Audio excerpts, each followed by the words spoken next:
News 24 এর আজকের সর্বশেষ সংবাদে প্রথমেই জানিয়ে দেব সংবাদ শিরোনাম, পরে থাকবে এ নিয়ে বিস্তারিত আলোচনা। আলেম উলামাদের মুক্তি ও মাদ্রাসা খুলে দেওয়ার দাবি হেফাজতের। রয়েছে স্বরাষ্ট্রমন্ত্রীর সঙ্গে হেফাজতের বৈঠকে মামুনুলকে নিয়ে আলাপ হয়নি। আরও জানাবো খালেদাকে বিদেশি নীতি অপেক্ষা সবুজ সংকেতের। জানাবো কোন পথে হেফাজত ইসলাম। এছাড়া রয়েছে বাংলাদেশ খেলাফত মজলিসের নিবন্ধন বাতিল সহ 7 প্রস্তাবনা। জানাবো সবকিছু দেখে সরকার বিবেচনা করবে মন্তব্য অ্যাটর্নি জেনারেলের। এছাড়া থাকছে করোনায় আক্রান্ত দীপিকা এবং সবশেষে জানাবো বিএনপি পূর্ণিমার রাতেও অমাবস্যার অন্ধকার দেখে মন্তব্য সেতুমন্ত্রীর। পুরো খবর পেতে ভিডিওটি না টেনে শেষ পর্যন্ত দেখুন। সর্বশেষ সংবাদ পেতে আমাদের চ্যানেলটি সাবস্ক্রাইব করুন। এবার বিস্তারিত। স্বরাষ্ট্রমন্ত্রীর সঙ্গে হেফাজতের বৈঠকে মামুনুলকে নিয়ে আলাপ হয়নি। দেশজুড়ে গ্রেফতার হওয়া নেতাদের ছেড়ে দেওয়ার অনুরোধ নিয়ে আবারও স্বরাষ্ট্রমন্ত্রী আসাদুজ্জামান খান কামালের সঙ্গে দেখা করেছেন হেফাজত ইসলামের 6 নেতা। স্বরাষ্ট্রমন্ত্রী তাদের মুক্তির বিষয়ে আশ্বস্তও করেছেন বলে জানিয়েছেন হেফাজত নেতারা। তবে এর মধ্যে হেফাজতের হেভিওয়েট নেতা মামুনুল হকের বিষয়ে স্বরাষ্ট্রমন্ত্রীর সঙ্গে কোনো আলোচনা হয়নি বলেও জানিয়েছেন তারা। মঙ্গলবার রাতে ধানমন্ডিতে স্বরাষ্ট্রমন্ত্রীর সরকারি বাসভবনের সাক্ষাতে তারা হেফাজত নেতাদের গ্রেফতার বন্ধ সহ 4 দফা তুলে ধরেন। বৈঠকে ধর্ম প্রতিমন্ত্রী মোহাম্মদ ফরিদুল হক খান উপস্থিত ছিলেন। এতে হেফাজতের চট্টগ্রামের 3 জন এবং ঢাকার 3 জন নেতা অংশ নেন। এদিন রাত 9:20 দিকে ধানমন্ডিতে স্বরাষ্ট্রমন্ত্রীর বাসভবনে প্রবেশ করেন হেফাজতের সদ্য বিলুপ্ত কমিটির মহাসচিব নুরুল ইসলাম জিহাদির নেতৃত্বে প্রতিনিধি দল। তারা মন্ত্রীর সঙ্গে সাক্ষাৎ শেষে রাত 12টার দিকে বাসা থেকে বের হন। এ সময় মন্ত্রীর কাছে তুলে ধরা হেফাজতের দাবিগুলো: হেফাজত ইসলামের গত আন্দোলনকে কেন্দ্র করে সারা দেশে গ্রেফতার হওয়া আলেম ওলামা ও ধর্মপ্রাণ মুসলমানদের অবিলম্বে মুক্তি দেওয়া, আলেম ওলামা ও ধর্মপ্রাণ মুসলমানদের গ্রেফতার, হয়রানি, আতঙ্ক থেকে মুক্তি দেওয়া। 2013 সালে হেফাজত ইসলামের নেতাকর্মীদের নামে যে মামলাগুলো হয়েছে পূর্ব আলোচনা অনুযায়ী সেগুলো প্রত্যাহার করা এবং দ্রুত কওমি মাদ্রাসাগুলো খুলে দেওয়ার ব্যবস্থা করা। মন্ত্রীর সঙ্গে বৈঠক হয়েছে দাবি করে হেফাজত নেতারা জানান, হেফাজতের গত আন্দোলনকে কেন্দ্র করে সারা দেশে গ্রেফতারকৃত আলেম ওলামা ও ধর্মপ্রাণ সাধারণ মুসলিমদের দেশব্যাপী গ্রেফতার অভিযান এখনো অব্যাহত রয়েছে। ফলে পবিত্র রমজান মাসে ইবাদত বন্দেগী করতে না পেরে অজানা আতঙ্কে দিন পার করছেন আলেম ওলামা ও সাধারণ ধর্মপ্রাণ মানুষ। বৈঠকে স্বরাষ্ট্রমন্ত্রীর কাছে গ্রেফতার, আতঙ্ক ও হয়রানি থেকে তাদের মুক্তি দেওয়ার আবেদন করা হয়। বিশেষ করে চট্টগ্রামের হাটহাজারী ও ব্রাহ্মণবাড়িয়ায় গণগ্রেফতার চলছে। এতে করে সাধারণ মানুষ আতঙ্কে বাড়িঘর ছেড়ে পালিয়ে বেড়াচ্ছেন। রমজান মাসে আলেম ওলামা ও সাধারণ ধর্মপ্রাণ মানুষের হয়রানি বন্ধ করতে মন্ত্রীর কাছে বিশেষ অনুরোধ জানানো হয়েছে। হেফাজতের বিলুপ্ত কমিটির যুগ্ম মহাসচিব মামুনুল হকের বিষয়ে কোনো আলোচনা হয়েছে কিনা জানতে চাইলে নুরুল ইসলাম জিহাদি বলেন, মামুনুলের বিষয়টি এখানে আনা হয়নি। এ নিয়ে নানা ব্যাখ্যা আছে। তার বিরুদ্ধে ধর্ষণের মামলা হয়েছে। তার নারী ঘটিত আলোচনায় হেফাজতকে বিব্রতকর পরিস্থিতিতে ফেলেছে। তার বিষয়ে কোনো কথা হয়নি। মন্ত্রীর বাসভবন থেকে বেরিয়ে নুরুল ইসলাম জিহাদি বলেন, আমাদের দাবিগুলো মন্ত্রীকে লিখিতভাবে জানিয়েছি। তিনি আমাদের কথা শুনেছেন, আশ্বাসও দিয়েছেন। এ সময় প্রতিনিধি দলে আরও উপস্থিত ছিলেন অধ্যক্ষ মিজানুর রহমান, মাওলানা আতাউল্লাহ ইবনে হাফিজি, মাওলানা ইয়াহিয়া মুফতি জসিমউদ্দিন প্রমুখ। এর আগে হেফাজত নেতারা কয়েক দফা স্বরাষ্ট্রমন্ত্রীর সঙ্গে তার বাসভবনে সাক্ষাৎ করেছেন। সাক্ষাতে তারা সংগঠনটির নেতাদের গ্রেফতার বন্ধের দাবি জানান। তবে মন্ত্রীর পক্ষ থেকে বরাবরই জানানো হয়েছে, সহিংসতায় যারা জড়িত ছিলেন তাদেরকেই গ্রেফতার করা হচ্ছে। ভারতের প্রধানমন্ত্রী নরেন্দ্র মোদীর সফরের বিরোধিতার জেরে দেশের বিভিন্ন এলাকায় তাণ্ডবের পর সরকার হেফাজতের বিরুদ্ধে কঠোর অবস্থানে যায়। দেশজুড়ে চলা গ্রেফতার অভিযানের মধ্যেই স্বরাষ্ট্রমন্ত্রীর মাধ্যমে সমঝোতার প্রস্তাব দেয় হেফাজত নেতারা। গত 26 এপ্রিল রাতে জুনায়েদ বাবুনগরীর নেতৃত্বাধীন হেফাজতের কমিটি ভেঙে দেওয়া হয়। ওই রাতে আবার 5 সদস্যের আহ্বায়ক কমিটির ঘোষণা করা হয়। আহ্বায়ক কমিটিতে প্রধান উপদেষ্টা করা হয় আল্লামা মহিবুল্লাহ বাবুনগরীকে, আর আমিরের দায়িত্বে রাখা হয় আল্লামা জুনায়েদ বাবুনগরীকে।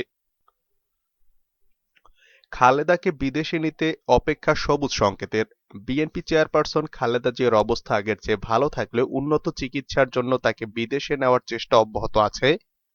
এজন্য পরিবারের পাশাপাশি তার দল বিএনপির পক্ষ থেকেও সরকারের শীর্ষ মহলকে রাজি করানোর চেষ্টা চলছে। সরকারের শীর্ষ ওই মহল সবুজ সংকেত দিলেই তার পরিবারের পক্ষ থেকে এ বিষয়ে আনুষ্ঠানিকভাবে আবেদন করা হবে। এ ব্যাপারে সরকার নীতিগতভাবে সম্মত হয়েছে বলে জানা গেছে।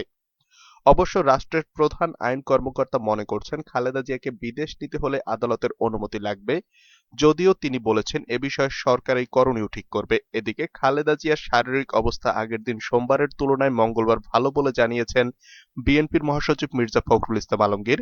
গতকাল দুপুরে খালেদা জিয়াকে দেখতে তিনি এভারকেয়ার হাসপাতালে যান। বিকেলে কালের কণ্ঠকে তিনি বলেন, ম্যাডামের চিকিৎসকরা খুশি যে আগের চেয়ে তিনি ভালো আছেন, তার শারীরিক অবস্থা স্থিতিশীল এবং তাকে 2 লিটার পরিমাণ অক্সিজেন দেওয়া হচ্ছে।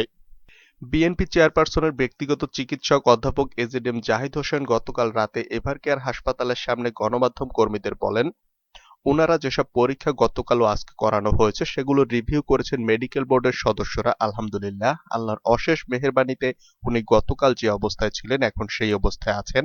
তিনি দেশবাসীর কাছে খালেদা জিয়ার রোগ মুক্তির জন্য দোয়া কামনা করেছেন। সূত্র জানায়, চিকিৎসার জন্য খালেদা জিয়াকে বিদেশে নিয়ে যেতে গতকাল পর্যন্ত সরকারের কাছে কোনো আবেদন করা হয়নি। রাজধানীতে এক অনুষ্ঠানে স্বরাষ্ট্রমন্ত্রী আসাদুজ্জামান খান বলেছেন, চিকিৎসার জন্য বিদেশে নিতে খালেদা জিয়া বা তার পরিবারের পক্ষ থেকে সরকারের কাছে কোনো আবেদন করেনি। তিনি বলেন, বিদেশে যাওয়ার ব্যাপারে কোনো সুবিধা নিতে হলে খালেদা জিয়াকে আদালতের মাধ্যমে আসতে হবে। তবে বিএনপি মনে করে, প্রধানমন্ত্রী শেখ হাসিনা চাইলে অন্য কোনো কিছুই প্রতিবন্ধকতা নয়। পরিবার ও সংশ্লিষ্ট চিকিৎসকরা এয়ার অ্যাম্বুলেন্সে করে খালেদা জিয়াকে সিঙ্গাপুরে নিয়ে যাওয়ার পক্ষে। সর্বশেষ 2017 সালে লন্ডনে তার চোখের চিকিৎসা হলেও খালেদা জিয়ার অন্যান্য চিকিৎসা সিঙ্গাপুরেই বেশি হয়েছে বলে জানা গেছে। যদিও করোনা পরিস্থিতির কারণে বাংলাদেশিদের সিঙ্গাপুরে প্রবেশের ব্যাপারে বিধিনিষেধ আছে, সিঙ্গাপুরে সম্ভব না হলে তাকে লন্ডনে নেওয়ারই চেষ্টা হবে। বাংলাদেশ খেলাফত মজলিসের নিবন্ধন বাতিল সহ 7 প্রস্তাবনা। বাংলাদেশ খেলাফত মজলিসের নিবন্ধন বাতিল সহ সরকারের কাছে 7 দফা দাবি জানিয়েছে বাংলাদেশ ইসলামী ঐক্যজোট। মঙ্গলবার জাতীয় প্রেস ক্লাবের তোফাজ্জল হোসেন মানিক মিয়া হলে আয়োজিত এক সংবাদ সম্মেলনে ইসলামী ঐক্যজোটের পক্ষ থেকে এই দাবি জানানো হয়। সংবাদ সম্মেলনে লিখিত বক্তব্য পাঠ করেন বাংলাদেশ ইসলামী ঐক্যজোটের চেয়ারম্যান মিসবাহুর রহমান চৌধুরী। সংগঠনের পক্ষ থেকে তিনি সরকারের কাছে 7 দফা দাবি জানান। সংবাদ সম্মেলনে ইসলামী ঐক্যজোটের চেয়ারম্যান বলেন, হেফাজতের সাবেক আমির আল্লামা শাহ আহমদ শফীর মৃত্যুর পর হেফাজত উগ্র মতাদর্শে বিশ্বাসী কতিপয় আলেম নামের লেবাসধারীদের দ্বারা পরিচালিত হচ্ছে। তারা চেয়েছিল দেশে গৃহযুদ্ধের পরিবেশ তৈরি করে বিশৃঙ্খল পদ্ধতিতে বর্তমান সরকার হটিয়ে রাষ্ট্র ক্ষমতা দখল করবে, কিন্তু ইতোমধ্যে দেশের সকল মানুষের কাছে তাদের মুখোশ উন্মোচিত হয়ে গেছে। তিনি বলেন, আমরা দেশের শীর্ষস্থানীয় আলেমদের সঙ্গে কথা বলে বর্তমান সরকার ও জনগণের কাছে 7 দফা প্রস্তাবনা পেশ করেছি। কওমি মাদ্রাসাগুলোকে তাদের পূর্বসূরিদের ঐতিহ্য অনুযায়ী পরিচালনার লক্ষ্যে আল হাইয়াতুল উলিয়ালিল জামিয়াতিল কওমিয়া সহ বাংলাদেশের চেয়ারম্যান ঘোষিত সিদ্ধান্ত বাস্তবায়ন করতে হবে। আল হাইয়াতুল উলিয়া এবং বেফাকের মধ্যে অনুপ্রবেশকারী উগ্রবাদী নেতাদের বহিষ্কার করে শান্তিপ্রিয় পারদর্শী কওমি ওলামাদেরকে নিয়োগ দিতে হবে। হেফাজত ইসলামের বর্তমান কমিটি পূর্ণ বিলুপ্ত করতে হবে। কয়েকটি কওমি মাদ্রাসায় সাম্প্রতিক সময় উগ্র সহিংস কার্যক্রম পরিচালনাকারী ছাত্রদের ছাত্রত্ব বাতিল সহ মাদ্রাসা কর্তৃপক্ষ বিচারের ব্যবস্থা করতে হবে। বিদেশি গোয়েন্দা সংস্থার সঙ্গে বাংলাদেশ খেলাফত মজলিসের সম্পৃক্ততা রয়েছে। এটি সত্য হলে কিংবা তাদের নিয়ে যায় এমন বর্বর তাণ্ডব পরিচালিত হয়ে থাকলে এই বাংলাদেশ খেলাফত মজলিসের নিবন্ধন বাতিল করতে হবে। ওয়াজ ও তাফসির মাহফিলের নামে কোরআন ও হাদিসের অপব্যাখ্যা করে রাষ্ট্রদ্রোহী বক্তব্য বন্ধ করতে হবে। তাণ্ডব সৃষ্টির পেছনে যারা অর্থায়ন করেছে তাদের বিচারের আওতায় আনতে হবে। সংবাদ সম্মেলনে আরো উপস্থিত ছিলেন বারিধারা মাদ্রাসার সাবেক প্রিন্সিপাল শাইখুল হাদিস মাওলানা ওয়াহিদুজ্জামান, মানিকগঞ্জের দারুল উলুম মাদ্রাসা প্রিন্সিপাল শাইখুল হাদিস মুফতি মনিরুজ্জামান রাব্বানী, বাংলাদেশ ইসলামী ঐক্যজোটের সাংগঠনিক সম্পাদক মুফতি মাওলানা বোরহানউদ্দিন আজিজি, মুফতি মাওলানা তাজুল ইসলাম প্রমুখ। সবকিছু দেখে সরকার বিবেচনা করবে, মন্তব্য অ্যাটর্নি জেনারেলের। করোনায় আক্রান্ত বিএনপি চেয়ারপারসন খালেদা জিয়াকে চিকিৎসার জন্য বিদেশে পাঠানোর প্রয়োজন আছে কিনা পারিপার্শ্বিক অবস্থা বিবেচনা করে সরকার তা ঠিক করবে বলে জানিয়েছেন attorney general M Amin Uddin.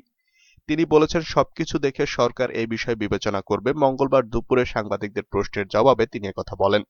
BNP চেয়ারপারসনকে বিদেশে নিয়ে যাওয়ার বিষয়টি আলোচনায় এসেছে। এক্ষেত্রে আদালতের কোনো অনুমতি লাগবে কিনা এমন প্রশ্নে attorney general M Amin Uddin বলেন, 401 ধারা অনুযায়ী সরকার তাকে মুক্তি দিয়েছে। এখন এটি করতে গেলে আদালতে আসতে হবে বলে মনে হচ্ছে। তারপরও না দেখে বলতে পারছি না এখন ওনার চিকিৎসা কতটুকু প্রয়োজন। এখানে বাংলাদেশে কি ব্যবস্থা আছে না আছে সবকিছু দেখে সরকার বিবেচনা করবে। প্রসঙ্গত, বিএনপি চেয়ারপারসন খালেদা জিয়ার রাজধানীর এভারকেয়ার হাসপাতালে ভর্তি আছেন। সোমবার ভোর থেকে শ্বাসকষ্ট অনুভব করায় বিকেলে তাকে হাসপাতালের কেবিন থেকে করোনারি কেয়ার ইউনিটে স্থানান্তর করা হয়। এখন পর্যন্ত তিনি সেখানেই চিকিৎসা নিচ্ছেন। করোনায় আক্রান্ত খালেদা জিয়ার শারীরিক অবস্থার কিছুটা অবনতি হওয়ায় তার পরিবার ও দল চাইছে দলীয় চেয়ারপারসনকে উন্নত চিকিৎসার জন্য বিদেশে নিতে। করোনায় আক্রান্ত দীপিকা। করোনার থাবায় একে একে আক্রান্ত হয়েছেন ভারতীয় ফিল্ম ইন্ডাস্ট্রির অসংখ্য তারকা। এবার করোনায় আক্রান্ত হলেন বলিউডের জনপ্রিয় অভিনেত্রী দীপিকা পাডুকোন। দীপিকার বাবা-মা এবং বোন তিনজনের করোনা রিপোর্টও পজিটিভ। গত মাসে স্বামী রণবীর সিং এর সঙ্গে দীপিকা নিজের বাড়ি বেঙ্গালুরু এসেছিলেন। পরিবারের সঙ্গে সময় কাটাতে যাওয়ার পথে মুম্বাই এয়ারপোর্টে মিডিয়ার ক্যামেরায় ধরা পড়েন রণবীর দীপিকা। অভিনেত্রীর বাবা জনপ্রিয় ব্যাডমিন্টন খেলোয়াড় প্রকাশ পাডুকোন, মা উজ্জ্বল এবং বোন অনিশার প্রায় ১০ দিন আগে করোনার কিছু লক্ষণ দেখা দেয়।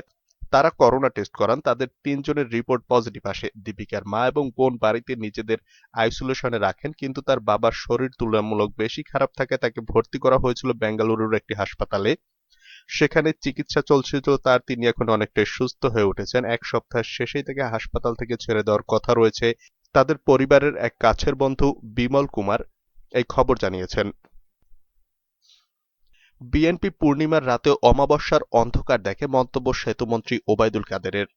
সবকিছুতে সরকারের দোষ ত্রুটি খুঁজে বের করা বিএনপির মজ্জাগত স্বভাবে পরিণত হয়েছে বলে মন্তব্য করেছেন আওয়ামী লীগের সাধারণ সম্পাদক এবং সড়ক পরিবহন ও সেতুমন্ত্রী ওবায়দুল কাদের। আজ মঙ্গলবার বিকেলে তার সরকারি বাসভবনে আয়োজিত নিয়মিত সংবাদ সম্মেলনে তিনি মন্তব্য করেন। গণতন্ত্র নিয়ে কথা বলা বিএনপির মুখে শোভা পায় না উল্লেখ করে ওবায়দুল কাদের বলেন, ক্ষমতায় থাকতে তারা ১৫ ফেব্রুয়ারির ভোটারবিহীন নির্বাচনের কলঙ্কিত অধ্যায়ও এদেশে সৃষ্টি করেছে। বিএনপি নেতারা পূর্ণিমার আলো ঝলঝল রাতেও অমাবস্যার অন্ধকার দেখতে পায়। নির্বাচন ব্যবস্থাকে দলীয়করণ করার রেকর্ডে বিএনপি চ্যাম্পিয়ন উল্লেখ করে আওয়ামী লীগের সাধারণ সম্পাদক বলেন, তারা ১,১৬,০০,০০০ ভুয়া ভোটার নিয়ে আজিজ মার্কা প্রহসনে নির্বাচন করার প্রস্তুতি নিয়েছিল, যার কারণে দেশে ১/১১ মতো অবস্থা তৈরি হয়েছিল। মাগুরা ও ঢাকা ১০ আসনের উপনির্বাচনের সেই জালিয়াতির কথা দেশের মানুষ এখনো ভুলে যায়নি। তিনি বলেন, বিএনপির আমলে সকাল ১০টার মধ্যেই ভোট প্রদান শেষ করে দেওয়া হয়েছিল। তখন চট্টগ্রামের একটি কেন্দ্রে ভোট গণনার আগেই চূড়ান্ত ফলাফল রেডিও টিভিতে ঘোষণা দেওয়া হয়েছিল। অসহায় কর্মহীন খেটে খাওয়া নিম্ন আয়ের মানুষের জন্য ৩৬.৫ লাখ পরিবারকে নগদ অর্থ ও খাদ্য সহায়তা দেওয়া হচ্ছে জানিয়ে ওবায়দুল কাদের বলেন, আওয়ামী লীগ বা দলীয় নেতাকর্মীদের আত্মীয় স্বজন দেখে নয়, বরং নিম্ন আয়ের খেটে খাওয়া পরিবারের তালিকা করে এবং যাচাই বাছাইয়ের মাধ্যমে এসব সাহায্য দেওয়া হচ্ছে। মুখ দেখে দেওয়ার কোনো সুযোগ নেই।